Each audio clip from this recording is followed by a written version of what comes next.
Alright, so every so often we have, I like to throw in different videos just to liven things up. So I thought this video would be a little bit different. I'm going to make this kind of like a back to school kind of video. Like, I'm not going to tell you the answer right away, so this video will be like episode 1 as far as which do you think is right, okay? So let's just have fun with it and we'll take it as is. Alright, so first of all, Robert has his guard. Let's use this guy. Okay. I'm going to demonstrate, let's say this is answer number A. I'm going to do something called pot punch. Alright? So from here, in this position, I'm going to do pot punch.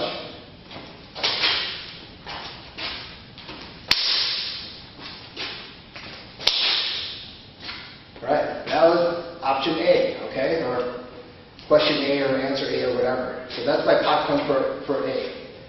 Okay, next one. This will be B.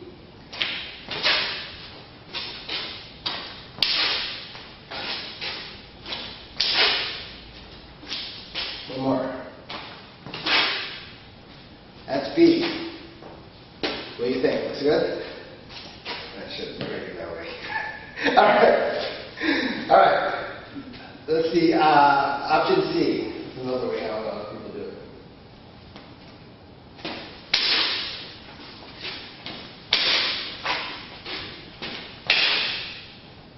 Alright, that's C.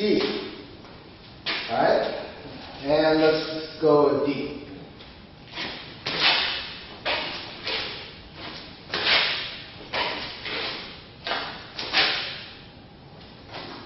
That's D.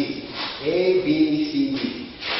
So, I want you to either rewind this or think a little bit. And actually, I'm just going to do it on the same video because I'm too lazy to edit this one. But yes, A, B, C, and D. Which one do you think was the best one and why? Alright? I need that Jeopardy music, You press pause. Alright, pretend you press pause. Okay, so let's look at the, if you pick A. Alright, A looks like this, right?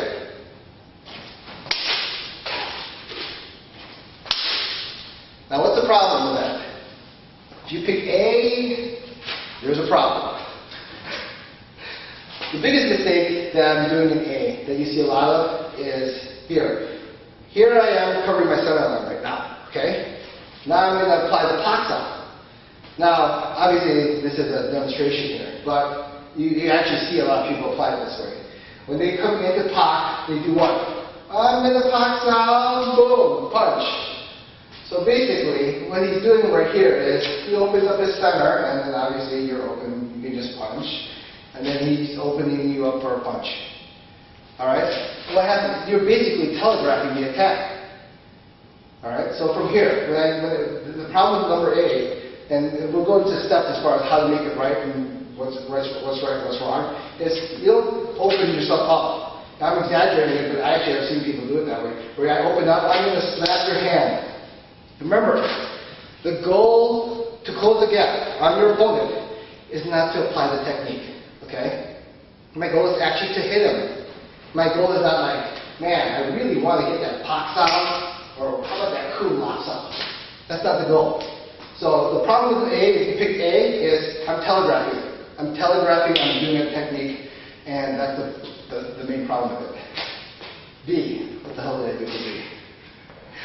B. Okay, with B, the main problem I was doing with B, okay, is this. Yeah, notice, look, I merged my triangle in. That's good. That was good. I merged my triangle in, then I hit it.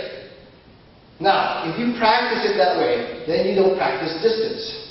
What does that mean? Because if I go like this, boom! Yeah, I release the punch, but guess what? In a real fight situation, you're going to be like this. Boom! Short.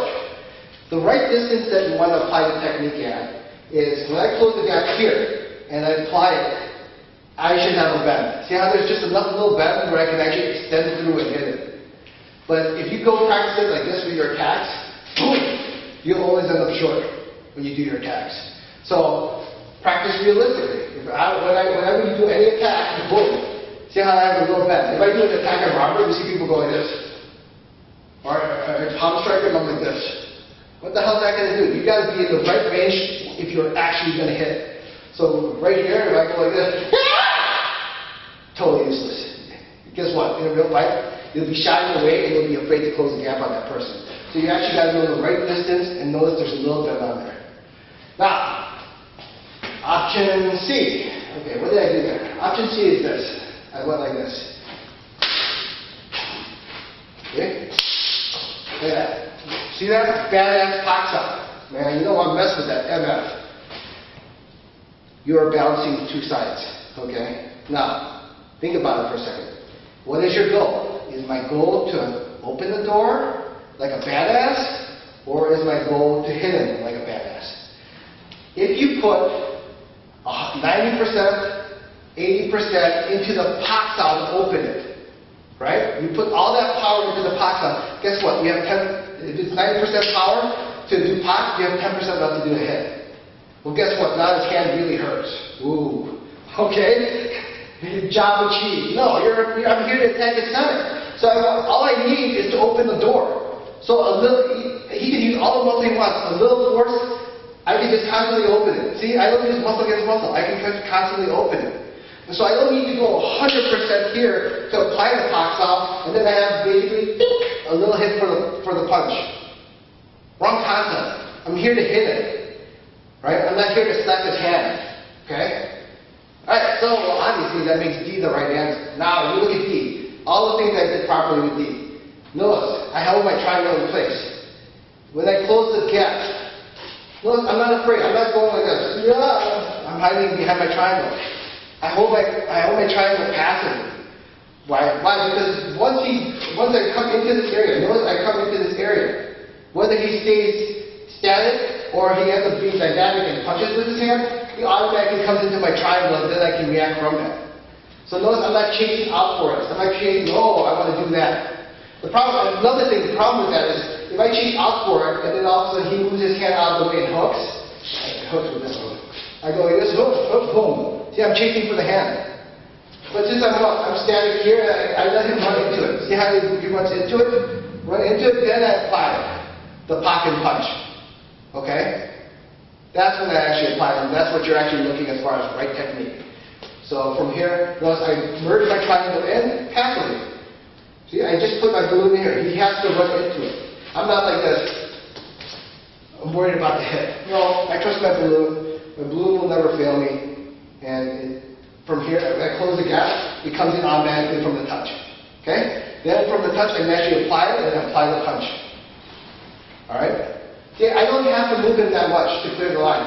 I just have to move him enough so I can shoot through and hit him. Okay? The more I tell him to go boom and offset him like that, like in option C, he knows that attack's coming, right? If I go like this, boom, he knows, see how he reacts. But see, if I put it like boom, see, he doesn't even react. Because I barely touched him. I just needed enough to do it. Okay? And remember, when it comes to closing the gap, do not close the gap like turn and fight it, right? If I'm closing the gap, I'm not like this.